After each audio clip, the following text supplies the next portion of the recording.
Quand on rentre dans la chapelle, vous avez vu le rocher, vous avez vu ces deux nefs, et puis il y a un petit endroit qui est un peu plus loin, derrière l'autel. Comme une petite chapelle, comme une petite pièce, qui pendant longtemps a servi de sacristie, et pourtant, c'est sans doute l'endroit le plus emblématique. Emblématique sans doute que c'est le premier endroit où l'image de Marie déposée par Morille s'est retrouvée. Ça, c'est la première chose. Et donc cet endroit a été soigné en quelque sorte. Quand on jette un coup d'œil, eh bien vous verrez, la voûte est faite en pierre. Ça veut dire alors que le reste est en bois. On y a mis un soin très particulier parce que c'est le lieu où la Vierge a été posée pendant des siècles et des siècles à cet endroit précis. On a fait de cet endroit-là, pour pouvoir montrer que cet endroit n'est pas anecdotique, on y a déposé un espèce de meuble.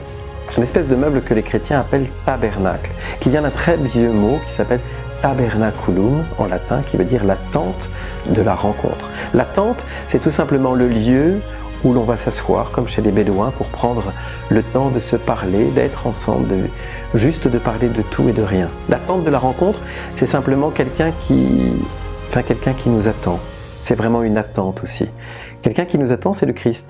Au-dessus, vous avez une lampe de sanctuaire qui est là, allumée, jour et nuit, simplement pour nous rappeler que quelqu'un veille sur nous. Un rappel justement avec les lumières qui sont déposées auprès de Marie. Mais ce petit lieu est un endroit où justement on garde la réserve eucharistique.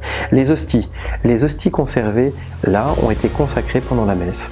C'est simplement pour nous dire que le Christ a fait sa demeure parmi nous.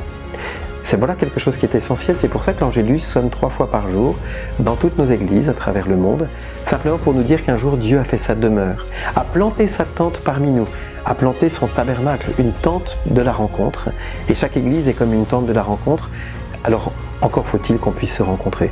Prendre le temps d'être ensemble, de se visiter, de se parler. Ce que je vous propose, c'est peut-être permettre cette rencontre.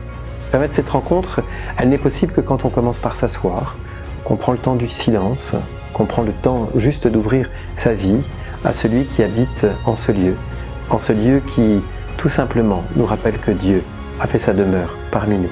Il est là, il restera là, il est là depuis des siècles et il demeurera avec nous. Prends juste le temps de t'asseoir pour l'écouter, lui, il t'écoute.